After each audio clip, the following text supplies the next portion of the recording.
எதுக்கு கூப்பிட்டோன்னா, இந்த டிசீஸை பத்தி உங்களுக்கு தெரியணும் இல்ல. ஓரளவுக்கு இப்போ பாதி தெரிஞ்சிருக்கும். என்ன பாதி தெரிஞ்சிருக்கும்னா, இப்ப குடிக்கு இப்படி பண்றாங்களேப்பா அவனுக்குன்னு தெரிஞ்சிருக்கும் இல்லையா. அந்த இன்டர்வல் வரைக்கும் உங்களுக்கு தெரிஞ்சிருக்கும். குடினா என்ன, எப்படி குடிக்கிறாங்க, காலையில எழுந்தவொடனே குடிக்க ஆரம்பிச்சிடுறது, மத்தியானம் குடிக்கிறது, நினைச்சப்போ குடிக்கிறது, நிதானமே இல்லாம இருக்கிறது. எத்தனை பசங்க அது பொண்ணு வளர்ந்தது இழந்தது ஒன்றும் அதை பத்தியே ஃபீல் பண்றது இல்லை. அப்படிதான் வாழ்க்கை ஒன்றுலாம் தெரியும். ஆனா அதுக்கப்புறமும் ஒரு வாழ்க்கை இருக்குது. குடி இல்லாத வாழ்க்கை திருப்பியும் வாழ்ந்தாருன்னா பழைய நிலைமைக்கு வந்துருவாங்க. ஆனா அந்த போராட்டம் நம்ம நினைக்கிற மாதிரி ஒரு சிம்பிளான இது கிடையாது. ஏன்னா உங்களுக்கே தெரிஞ்சிருக்கும், கல்யாண டைம்ல இருந்து அப்படியே பார்த்துட்டே இருக்கீங்க எல்லாரும் இல்லையா. கிட்டத்தட்ட எத்தனை வருஷம் ஆகுது? 10 வருஷம் ஆகுது. இவங்க ஒரு 5 வருஷமோ 10 வருஷமோ தெரியாம கூட பண்ணிருப்பாரு. இவங்களுக்கு தெரியாம கூட ஒரு 10 வருஷம். ஸோ 20 வருஷம் டிராவல் ஆயிருக்காரு அந்த அடிக்ஷன்ல. அதை சட்டுன்னு நீ விட்டுரு அப்படின்னு சொன்னீங்கன்னா, உங்களுக்கு இருக்கிற ரிலேஷன்ஷிப்பே 10 வருஷம் தான்றீங்க. அவர் என்ன சொல்லுவாருன்னா, யானும் அதுவும் 20 வருஷமா இருந்திருக்கோம், எப்படி விடுவானாங்க அப்படின்னு. அந்த அளவுக்கு அந்யுன்யமா இருப்பாங்கன்ற அந்த ஆல்கஹாலோட அந்த பிரெயின் அப்படி பழகிடும். வாழ்றதே குடிக்கிறதுக்கு தான் அப்படின்ற ஒரு சிச்சுவேஷன்ல தான் இருக்கும் போது தான் நம்ம எடுத்து சேர்க்கிறோம். வேலைக்கெல்லாம் போயிட்டேன்னா கண்டினியூ வேலைக்கு போயிருக்கேன். இந்த சம்பளம் வாங்குற நேரத்துல ஒரு வாரம் அதை நீங்க சேர்த்து செஞ்சிருவாரு. அப்படியே இது பண்ண குடிக்கிற வேலைக்கெல்லாம் கரெக்டா போயிடுவாரு. ஒரு நாளும் வீட்டுல இருந்தாங்க. அதே இந்த எம்ஆர்எஃப் கூட கரெக்டா பண்ணாங்க. இந்த சம்பளம் இப்ப இந்த வீட்டு வேலை பண்ற வேலைக்கு போனா கைக்கு போனோம். உடனே காசு 800 ரூபாய் கிடைக்கும் இருக்குன்னா இது அதுல அப்போ இது பண்ண மாட்டாங்க. அது இந்த உடம்பு செல்லாத இந்த ஒழுங்காக இந்த மாத்திரை பொருள் குடியில்லாத சம்பாதிக்கிறது அப்படி வீட்டில் இருந்தாங்க. திருநெல்வேலியில் என்ன ஆச்சு ஏதாச்சு எல்லாம் ரொம்ப இறங்கிட்டாரு. குடியில காசு கேட்டா தருவாங்க, வாரம் தராங்க, டெய்லி தராங்க, கொண்டுட்டு வேணும் தரேன்னாங்க அப்படின்னு. எனக்கு கல்யாணம் ஆகிட்டு 10 வருஷம் ஆகுது. எனக்குன்னு எல்லாமே என் மாமியார் மாமனார் தான் பார்க்குறாங்க. எனக்கு பிறந்த குழந்தையும் அவங்க தான் பார்க்குறாங்க. எந்த ஒரு நல்லது கெட்டதாக இருந்தாலும் சரி, எதுனா ஒரு வாங்கி தர நான் வைக்கிற பூ முதல்ல என் மாமியார் தான் வாங்கி தருவாங்க. இது வரைக்கும் என் வீட்டுக்காரர் எனக்கு எதுவுமே செஞ்சது கிடையாது, வாங்கி கொடுத்ததும் கிடையாது. நாங்கள் எங்கேயும் சந்தோஷமாக வெளியே போனதும் கிடையாது. ஒரு பொண்ணு வச்சுங்க சம்பளம் ஆகும்போது அந்த குழந்தைங்க மட்டும் அந்த 300 ரூபாய் 400 ரூபாய்க்கு எல்லாம் வாங்கி அவ்வளோதான். வீட்டில் கொண்டாட்டி இருக்காது, அம்மா இருக்காங்களே, ஒரு நல்ல நாள் வருது, அதெல்லாம் இருக்கவே இருக்காது. இப்போ ரொம்ப இதாகி ரொம்ப மோசமாயிட்டாரு. ரொம்ப வார்த்தைகள்லாம் பேச ஆரம்பிச்சிட்டாரு. ரொம்ப அந்த வீட்டில் இருக்க ஒரு மட்டும் எடுத்துகிட்டு போய் வைக்கிற அளவுக்கு ஆயிட்டாரு அவரு. அது ரொம்ப மனசு கஷ்டமா இருந்துச்சு. அப்புறம் நான் சேர்க்க கூடாதுன்னு தான் நினைச்சேன். அந்த டிவி இருக்கோ எல்லாரும் பயங்க ஆயிட்டாங்க. எலும்புல வச்சிட போகுது, அப்புறம் ரொம்ப இதுவாயிடும். சரி போய் இருக்கட்டும், ஒரு 2 மாசம் தான் இருக்கட்டும் அப்படின்னு தான் விட்டுது. அந்த மாத்திரை கோசம் தான் விட்டுதே. நான் அவர் இல்லை எடுத்துப்பாரு கரெக்டா இருந்துருவாரு. அது எந்த அளவுக்கு இருக்குதுன்னு நீங்களே யோசிச்சு பாருங்க. உயிருக்கே ஆபத்து, டிவி மாத்திரை போடுன்னு சொன்னாலும் கூட அந்த குடிக்கு இதுவாயிட்டாரு. அப்போ எந்த அளவுக்கு இருக்கு பாருங்க. மாத்திரை போடாத இருக்கோ எனக்கு ரொம்ப கஷ்டமாயிடுச்சு. மாத்திரை போடாத என்ன பண்றது ஏது பண்றது அப்படின்னு 2 மனுஷனுக்கு அவங்க உண்டு. ஆனா அதுக்கும் குறை இல்லாத எனக்கு எங்க மாமியார் மாமனார் நல்லா பாத்துக்கிறாங்க. ஒரு வீட்டுக்காரன் தான் செய்யணும்னு கிடையாது. பட் அவருக்கு பண்ணலன்னா கூடமா அவரு ஹெல்த்னு ஒண்ணு இருக்கு, டிபி இன்னும் அடுத்தடுத்து லிவர் பிரச்சனை அது இதுன்னு வந்துடும் இல்லையா. ஸோ வந்ததுக்கு அப்புறம் ட்ரீட்மெண்ட் நம்ம இதுக்கு கொடுக்க முடியாது, அடிக்ஷனுக்கு கொடுக்க முடியாது. லிவர் பிரச்சனை ஆயிடுச்சு, ஜாண்டிஸ் ஆயிடுச்சு, வயிறு ஊதிடுச்சு, ரத்தம் வாந்தி எடுக்கிறாங்கன்னு நிறைய பிரச்சனை ஆயிடும். அதனால கரெக்டான டைம்ல எடுத்து சேர்த்துருக்கீங்க. அப்படியே ஆல்கஹாலை உட வச்சுட்டாதான் அவரு இதுக்கு நல்லது. இல்லாட்டி ஆயில குறைச்சிக்கிறதுக்கு நம்ம ஏன் அதை பண்ணணும்? அதனால நீங்க அதுல இதுவா இருக்கணும். நீங்க அவ்வளவுதான், டிபி சரியானா போதும் அப்புறம் நல்லா குடிக்கிட்டோன்னு வாங்கி கொடுத்துருவீங்க போல இருக்கு நீங்க சொல்றது. ஐயோ ஒரு குடிச்சாரு வீட்டுல அப்பா எதனா தூக்கி அடிச்சுவாரு, கையில என்ன கிடைக்குதோ தூக்கி அடிப்பாரு. ஸோ இந்த வியாதி நம்ம நினைக்கிற மாதிரி ஒரே நாள்ல வர்ற வியாதி கிடையாதுமா. இது சின்ன வயசுல இருந்து கொஞ்சம் கொஞ்சமா வளர்ந்து இன்னைக்கு வரதா இருக்கும்.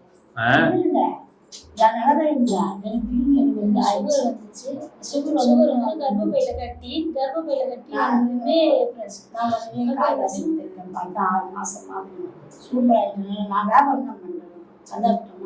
அது இவங்களுக்கு இருந்ததுனால அவங்களுக்கும் வந்துச்சு, அவருக்கும் வந்து. இல்ல நான் டிபியை பத்தி சொல்லல, நான் இங்க டிபியை பத்தி சொல்றதுக்கு அவங்களை கூப்பிட்டு இருக்கேன். எதை பத்தி சொல்றேன் சொல்லுங்க? குடியை பத்தி சொல்றேன். குடி நோயின்னு நீங்க ஒத்துக்கிறீங்களா? ஒத்துக்கிறீங்களா? காஃபி குடிங்க, அதுதான் சொல்றேன். உங்களுக்கு இன்னும் வந்து அந்த டிபி சரியானா போதும் என் பிள்ளைக்கு, மிச்சதெல்லாம் நீங்க தெரிஞ்சுக்கணும்ன்றதுதான் இன்னைக்கு மீட்டிங்க. சரிங்களா? உங்களை எதுக்கு கூப்பிடுறேன்னா, குடி நோயின்றதுங்க நீங்க நினைக்கிற மாதிரி ஒரே நாள்லாம் வராது. இந்த மாதிரி டிபியாவது ஒரு 6 மாசத்துல உங்களுக்கு வந்தோடனே அவருக்கு வந்திருக்கும். இந்த வியாதி வந்து ஒரு 10-15 வருஷமா கொஞ்சம் கொஞ்சமா ஆரம்பிச்சது, இன்னைக்கு ரொம்ப ஸ்டேஜுக்கு எடுத்துன்னு போய் இல்லையா? அது வளர்ந்து வரும் நோயின்னும். எந்த வருஷம் அது? அப்ப ஆரம்பிச்சது.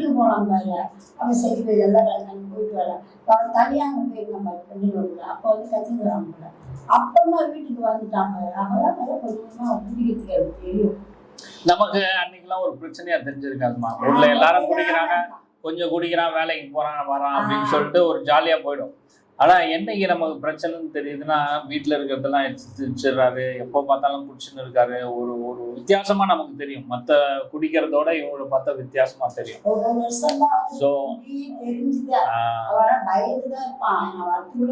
ஸோ அந்த குடி நோயில இருந்து வரணும்னா இவர் வந்து மிக முக்கியமா பண்ண வேண்டியது என்ன அப்படின்னு சொன்னா, நம்ம திருப்பியும் போய் குடிக்காம இருக்கணும்னா கொஞ்சம் கூட குடிக்க கூடாதுன்னு சொல்லுவோம். அதை உங்ககிட்ட ஏமாத்திடுவார். நான் அதுக்குதான் உங்களை கூப்பிடுறது. நான் கொஞ்சமா குடிச்சா அங்கேயே சொல்லிக்கிறாங்க, என்ன குடிக்க சொல்லுவாங்க கூட சொல்லுவாங்க. சரிங்களா? அதனால நாங்க இங்க என்ன சொல்லி அனுப்போம்னா, ஒரே ஒரு மூடி கூட குடிக்க கூடாது. குடிச்சுன்னா திருப்பியும் அப்படியே போயிடும். ஏன்னா அந்த மூளையை வந்து தூண்டுதல்னு ஒண்ணு பேர், அதுக்கு பேர் வந்து கிரேவிங்னு சொல்லுவாங்க. இதை குடிங்க. அந்த கிரேவிங் வந்து என்ன பண்ணோம்னா, கொஞ்சோண்டு ஆல்கஹால் போனாலும் நம்ம மூளையை தூண்டிட்டு நீ நிறைய குடி நிறைய குடி நிறைய குடின்னு சொல்லும். புரியுதுங்களா? அது பேர் தான் தூண்டுதல். அந்த தூண்டுதல்ல இருந்து விலகி வரணும்னா, அந்த முதல் குடி கொஞ்சோண்டு ஃபர்ஸ்ட் ட்ரிங்க் வந்து குடிக்க கூடாது. சரி, நம்ம சொல்லிட்டோம். அவர்கிட்டையும் இதை தான் சொல்லணும். அதுதான் அவரை நிலைநிறுத்தும். நம்ம வந்து சில பேர் சொல்லுவாங்க கொஞ்சம் கொஞ்சமா நிறுத்திக்கிறேன், அதெல்லாம் முடியவே முடியாது. சயின்ஸ்ல நாங்க படிச்ச வரைக்கும் எவ்வளோ ரிசர்ச் பண்ணதுல மொத்தமா விட்டவன் தான் விட முடியும்.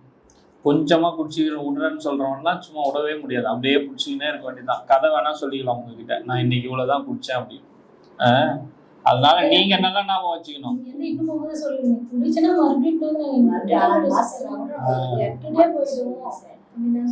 நாங்க வீட்டுல தான் பேசிதான் வந்தோம். அந்த மாதிரி அவர் அனுப்பும்போது வார்த்தை சொல்லி அனுப்பி சொல்லி மறுபடியும் குடிச்சுன்னா 6 மாசம் வந்தா கூட நாங்க அனுப்ப மாட்டோம், இங்கேதான் வச்சுக்கோம். அதை சொல்றதுதான் நான் கூப்பிட்டுருக்கேன் உங்களை. சரிங்களா? நீங்க சொல்றது இல்ல. அதாவது ரிலாப்ஸ்ன்னு சொல்லுவோம்மா, இதை குடிச்சிருங்க, ரிலாப்ஸ்ன்னு சொல்லுவோம். அதாவது திருப்பியும் இந்த போதையை எடுத்துருவாங்க.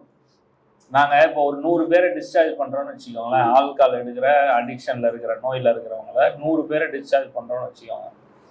3 மாசம் ட்ரீட்மெண்ட் இருக்கும். முடிஞ்சவனே அமிச்சினே இருக்கும், யாராவது ஒருத்தர் வருவாங்க. அந்த மாதிரி 100 பேரை பண்ணும்போது பாத்தீங்கன்னா ஒரு 70 பேர் திருப்பி குடிக்காம நம்ம சொல்றதை அப்படியே வச்சுக்கிட்டு கரெக்டா இருந்துருவாங்க.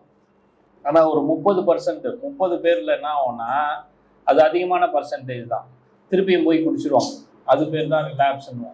உடனே நம்ம முடிவு பண்ணிக்கூடாது, அவ்வளவுதான் நம்ம வீட்டுக்கார் கூட்ட கேஸு, அங்க போயிட்டு வந்து திருந்தலை, இது அவ்வளவுதான் அப்படின்னு நம்ம விடக்கூடாது. ஏன்னா இந்த 30% திருப்பியும் அட்மிஷன் பண்ணா அந்த 70%க்குள்ள வந்துடும். ஒருத்தன் வந்து ஒரு வாட்டி ஃபெயில் ஆகிறான்னா அவனுக்கு படிப்பே நிறுத்த முடியுமா? முடியாது. அவனுக்கு வந்து திருப்பியும் டியூஷன் வைக்கணும், இதை வைக்கணும், அதை வைக்கணும், அப்படி படிக்க வச்சுக்கணும். அந்த மாதிரி தான் ஆல்கஹால்லையும் டி அடிக்ஷன் சென்டரில் வந்து நம்ம ஒரு வாட்டி போட்டால் சில பேர் திருந்துவாங்க, சில பேர் 3 வாட்டி 4 வாட்டி தான் போடுறாங்க. இந்த ரீஹாபிலிட்டேஷன் சென்டர்னு இல்லை, ஏதோ ஒரு இடத்துல போட்டிருக்கோம். போட்டு அவரை வெளியே வர வரைக்கும் நம்ம இந்த சர்க்கிள்லேயே வைக்கணும். எந்த சர்க்கிள்லனா, ஒன்று டி அடிக்ஷன் சென்டரு, ஒன்று வீடு, இன்னொரு இடம் எங்கன்னு சொல்லுவோன்னா ஆல்கஹாலிக் அனானிமஸ் அப்படின்னு சொல்லுவாங்க, ஏஏ மீட்டிங்னு சொல்லுவாங்க. அந்த மீட்டிங் வந்து நிறைய இடத்துல நடக்கும். காசுலாம் கேட்க மாட்டாங்க. இந்த மாதிரி குடியை விட்ட ஒரு 20 வருஷம் விட்டுருப்பார் அவர் வந்து மைக்கில் பிடிச்சி பேசுவார். நான் எப்படி குடியை விட்டேன், குடியை விட்டதுக்கு அப்புறம் எவ்வளோ கஷ்டப்பட்டேன், வீட்டில் வந்து என்னை நம்ப மாட்டாங்க, நீ குடிச்சிருக்கன்னு சொல்லுவாங்க, எனக்கு கோவம் வரும், குடிச்சிடலான்னு தான் போவேன், ஆனால் குடிக்காம வீட்டுக்கு என் நண்பர்கள் மூலிமா வந்துடுவேன், ஏதோ ஒரு அவருக்கு ஊக்குவிக்கிற மாதிரி ஒரு ஹோப்பு கொடுக்குற மாதிரி சொல்லுவாங்க. அந்த 1 hour மீட்டிங்கில் வந்து அவர் போய் உட்காரணும். அதுக்கு நம்ம வந்து கொஞ்சம் வழி பண்ணி கொடுக்கணும். இப்போ இவரெல்லாம் எம்ஆர்எஃப்ல தான் வேலை செய்கிறாரு, இல்லை ரியல் எஸ்டேட் ஏதோ ஒன்று போகிறாருன்னா சாயந்தரம் நீ ஃப்ரீ பண்ணிக்கோ, உனக்கு அதுதான் மிக முக்கியமான வேலை.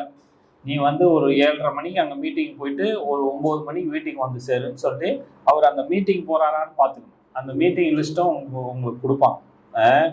ஸோ அந்த மாதிரி ஒரு வீடு வேலை அந்த மாதிரி மீட்டிங்லேயே இருந்தாங்கன்னா ஒரு 2 வருஷத்துல அந்த குடியை விட்டுட்டாங்கன்னா நம்ம நம்ப முடியும்.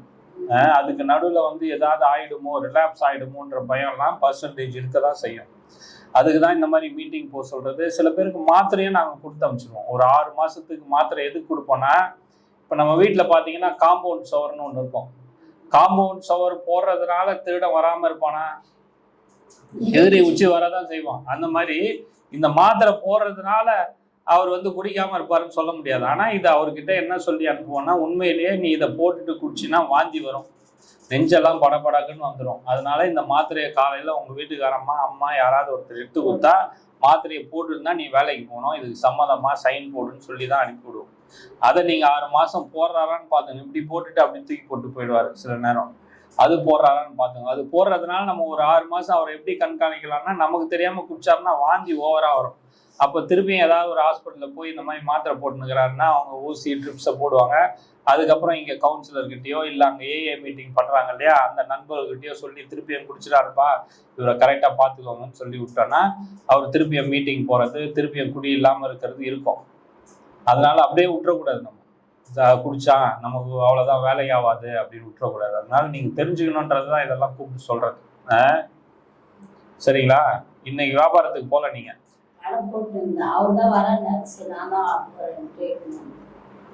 அதனால அந்த குடி நோயை பத்தி நீங்க தெரிஞ்சுக்கணும் தான் இன்னைக்கு மீட்டிங்க. உங்களுக்கு வேற ஏதாவது டவுட் இருக்கா?